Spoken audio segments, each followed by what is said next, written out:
இங்கு கூடியிருக்கும் அனைவருக்கும் முதற்கண் என் வணக்கத்தை தெரிவித்து, இந்த மாபெரும் அரங்கத்தில் மரியாதைக்குரிய இந்த பல்கலைக்கழகத்தின் வேந்தர் மரியாதைக்குரிய ஐயா பாரிவேந்தர் அவர்கள் சொன்னதைப் போல இது ஏறக்குறைய மிக பிரம்மாண்டமான அரங்குகளில் இந்த அரங்கும் ஒன்று.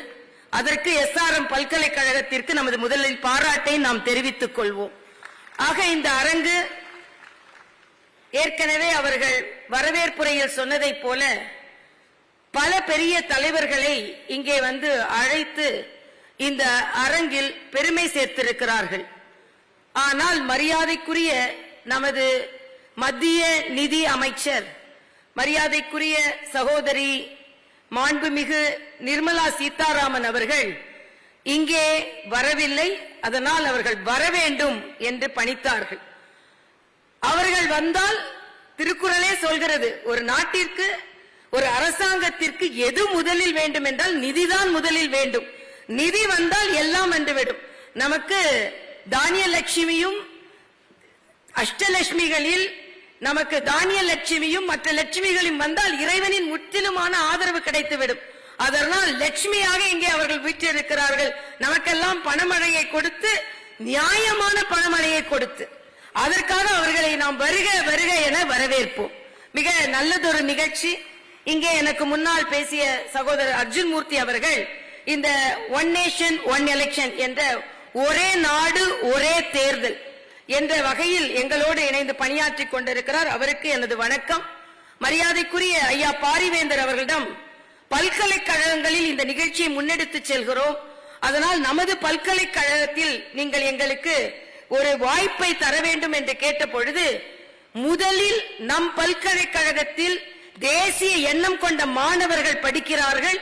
அவர்கள் எல்லோரும் ஒரே தேர்தலை நிச்சயமாக ஆதரிப்பார்கள். அதனால் நீங்கள் நிச்சயமாக இந்த கல்லூரிக்கு, இந்த பல்கலைக்கழகத்திற்கு வர வேண்டும் என்று எங்களுக்கு அனுமதி அளித்தார்கள். அதனால் அவருக்கு எனது முதல் வணக்கத்தையும் நன்றியையும் நான் இங்கே தெரிவித்துக் கொள்கிறேன்.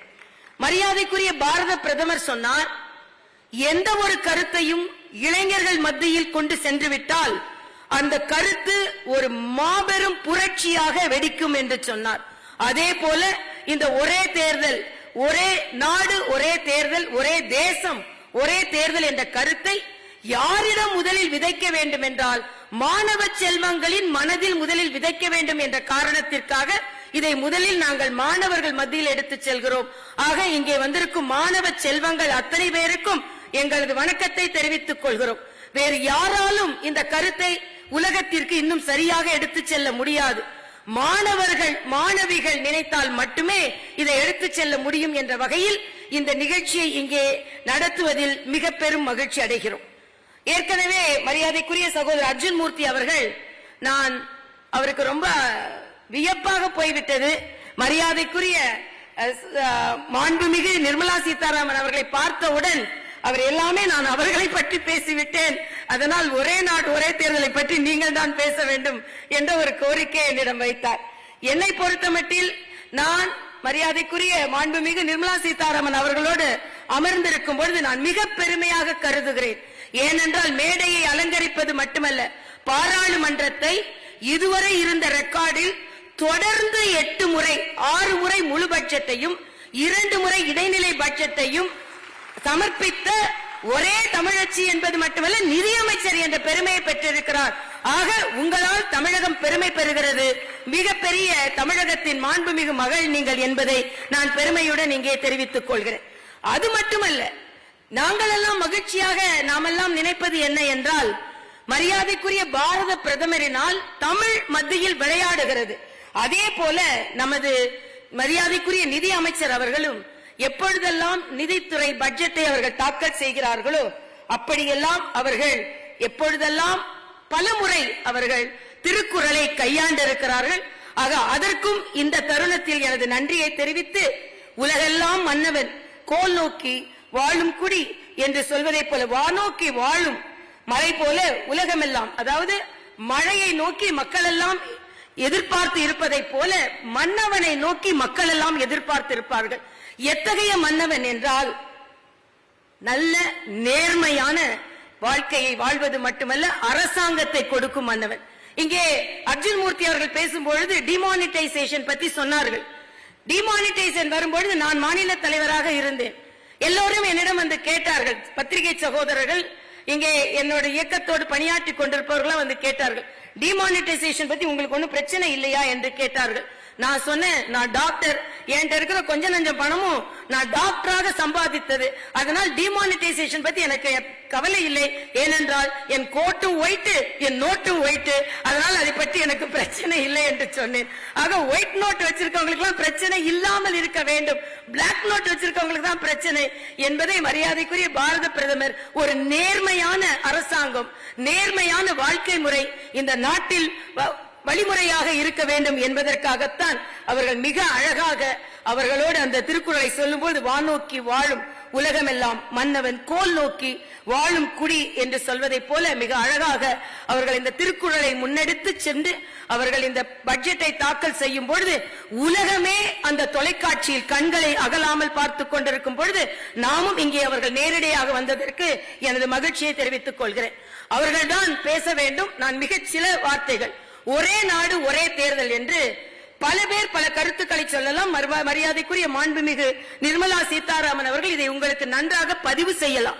ஆனா என்னை பொறுத்த மட்டில் நான் ஒரு மருத்துவர் என்ற முறையில் இரண்டு கருத்துக்களை மிக சுருக்கமாக கூறி முடிக்கிறேன். அம்மாவை பற்றி ஒரு கவிதை படித்தேன். 1000 விடுமுறை வந்தாலும் அவள் அலுவலகத்திற்கு மட்டும் விடுமுறை இல்லை.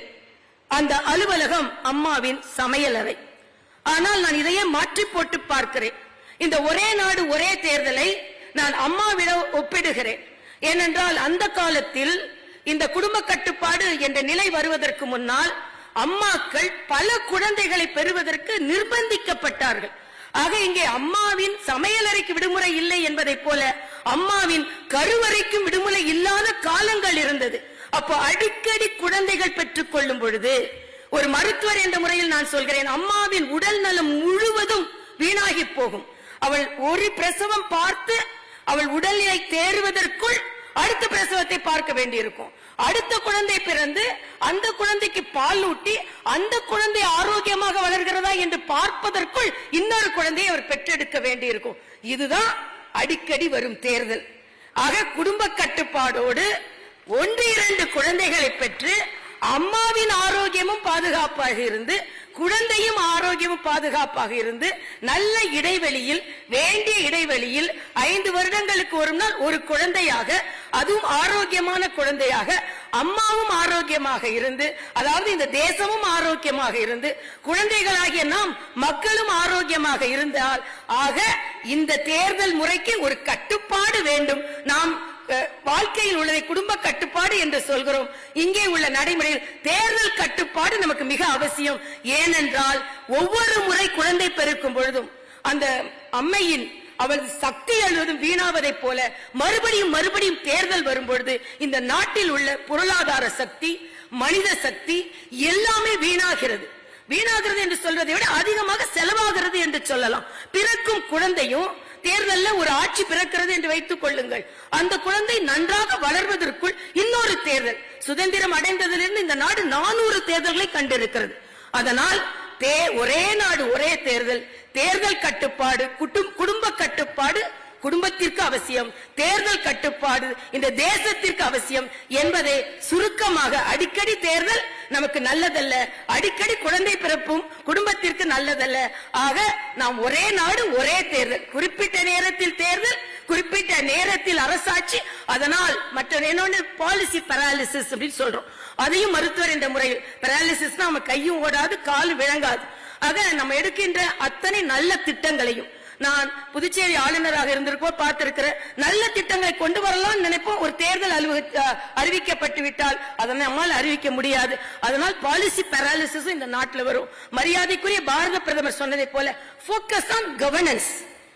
என்ன திட்டத்தை மக்களுக்கு கொடுக்க நினைக்கிறோமோ அந்த திட்டத்தை மக்களுக்கு கொடுப்பதுதான் இந்த ஒரே நாடு ஒரே தேர்தல். நீங்கள் எல்லாம் கற்றறிந்தவர்கள், நீங்கள் மனது வைத்தால் இந்த ஒரே நாடு ஒரே தேர்தலை இந்த நாட்டிற்கு கொண்டு வர முடியும்.